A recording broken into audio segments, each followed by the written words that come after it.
How's it going, guys? It is Rob from Movie Review Time, and I'm back with another top 10 video. Now, I thought it'd be interesting to talk about found footage horror films. Found footage. Now, there's two words that people don't like, especially nowadays, because it gets a bad rap. Found footage. After Blair Witch Project, I remember found footage pretty much blew up. I mean, they started to spoof Blair Witch in found footage style. Then you came out with all these different found footage films, and a lot of them with demons and possession and things that have just been done. And I can agree to some extent that found footage kind of overdid itself. It just depends on what kind of director you have. If there's somebody talented that can do something different with the found footage, or it depends on what kind of story you have. If it's not just about demons, you know, possessing some girl where she's going, you know.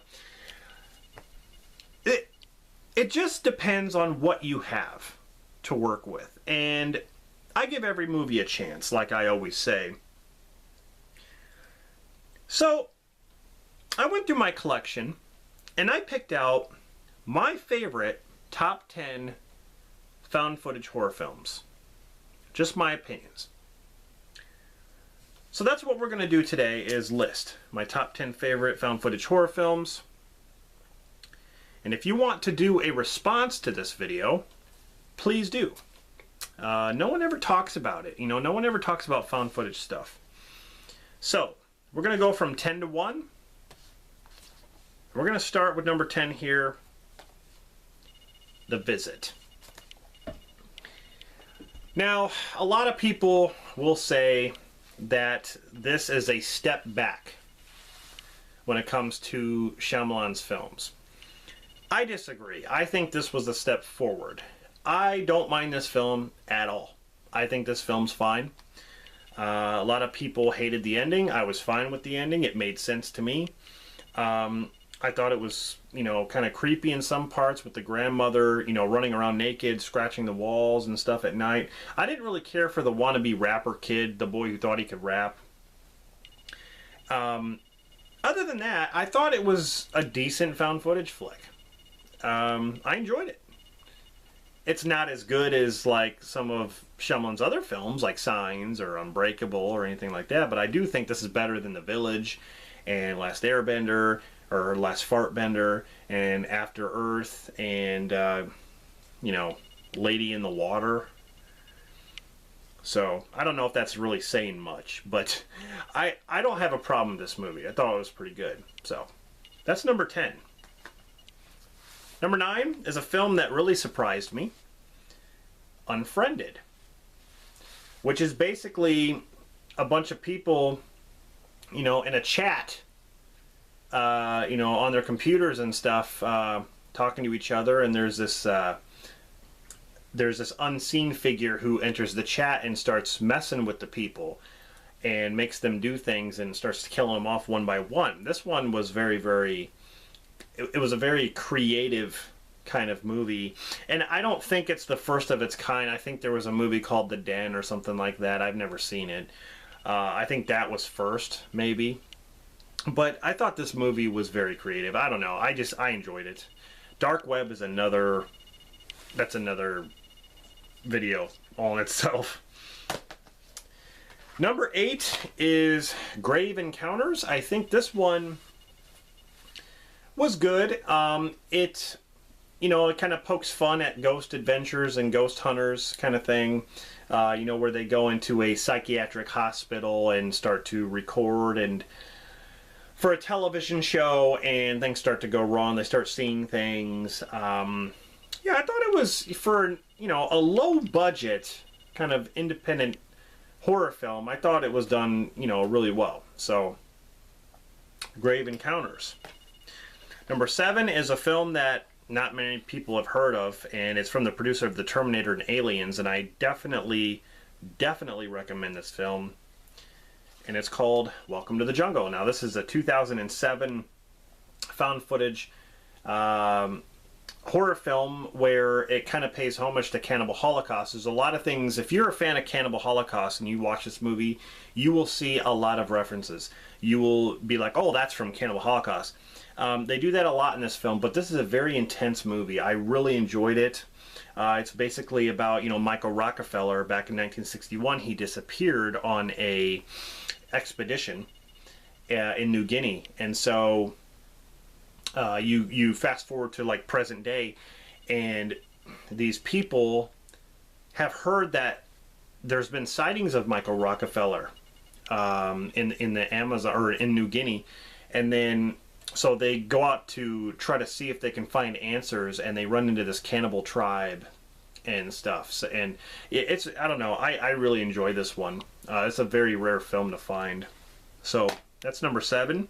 Number 6 is Paranormal Activity, the very first one now. I think the other ones are garbage. The other ones tried to take a formula which worked in this one, I believe. They tried to take it and expand on it. And I give them props for that, but it's this, when you watch the sequels, it's the same thing as this movie. It's the same thing. They just try to add a few things here and there. And it to me, it doesn't work because we've already seen it. We've already seen it in this film. That's why I think this movie should just be, it should have just been a standalone movie. This was done on a very, very low budget. It was like limited theaters and stuff like that. And then it got such huge praise. And it might have been a little bit overrated. But this movie kind of clicks with me because of some of the experiences I've had in a house. Not like with demon possession, but like paranormal stuff. Now, if you haven't had paranormal stuff happen to you, I don't blame you for not believing in it. But I definitely believe in it. And because of my experience, this movie actually has 3 endings to it, and I love it. I love this movie, the first one. Number 5 is Cloverfield, basically an American found footage monster film, directed by Matt Reeves and J.J. Abrams as the producer, where this monster goes around New York and starts, basically killing people and like knocking buildings over, and the military's fighting it, and there's these little creatures falling off of it that kind of reminded me of Starship Troopers, like with the beak things, and like it's all done found footage, though. You get to see it from from a person's camera going. Sometimes the camera was all like doing this, and I don't really like that when they do that with. I like smooth found footage style. I don't like all like guerrilla style shooting. But I guess they wanted to make it realistic to where if someone was holding a camera and actually filming stuff, that's how it would be. I understand that. But I thought this one was really good, and I really enjoy it. I think this had T.J. Miller. Yeah, this was the first movie I ever saw T.J. Miller in before he became popular. Number 4 is Cannibal Holocaust. Now, arguably, this movie is not all found footage. Okay, some people consider this to be the first found footage film because half of the film is. Because these people, these investigators go into the jungle and they find, the reel and tape of these filmmakers who went missing.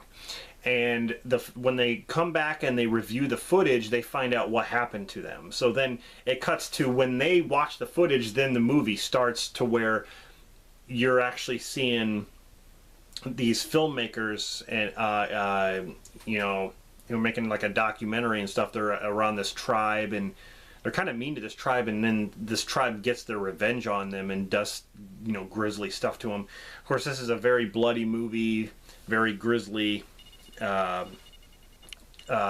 grisly form of shooting. And really good, though. I don't know. I enjoy this film, minus the animal deaths. So, Cannibal Holocaust. Coming in at number 3 is a film that really surprised me. I really didn't know what to think. After I saw the movie, I was just kind of like, oh my god. That was crazy. As Above, So Below. This movie is kind of like a rated R found footage Tomb Raider. I mean, you take Tomb Raider and that's what you got here.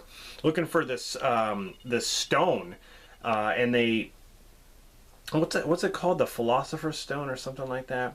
They have to go into the catacombs beneath the streets of Paris to get to this place, and they keep getting deeper and deeper underground and deeper, and all of a sudden, like, it's like they're journeying into hell, and like they start seeing things, and like their own fear is coming alive. Like whatever they fear is what's actually happening. Really, really amazing. Like the end of the movie really amazed me as well. But yeah, kind of creepy moments. It's got the kid. I don't remember his name. The main kid in here was in the Friday the 13th remake. He was in the beginning when he was having sex with that girl in the tent. And he's like, I'm not going to go outside with a boner. Like, it was that same kid that's in there, so, in the movie. Okay, coming in at number 2 is a horror anthology film, and it's VHS 2 or SVHS. There are 3 VHS movies, and the first one I don't really care for some of the stories. The third one I can't really get into it. This one I like all 4 stories. It has a wraparound, but you got a guy with a like a mechanical eye, starts seeing ghosts. Then you got like a zombie, first-person zombie segment. Then you got like a cult segment, which is really cool. Then you got like an alien segment. So, I don't know, just some really cool scenes and a bunch of different directors all together in this one. So, I don't know, this one, for horror fans, they did a really good job with this VHS 2. Coming in at number 1 should be no surprise, and that is The Blair Witch Project. I will always defend this film. I think this is the definitive answer to found footage. I think, this is the one that started it all pretty much, as far as starting it all as far as found footage going haywire, found footage taking off. Like, after this film is when it started to just go nuts. And it was because of this film. And I know a lot of people were bothered by the fact that this film was not real. That didn't bother me at all. I think it did its job. I mean, if it made you think that it was real, it did its job.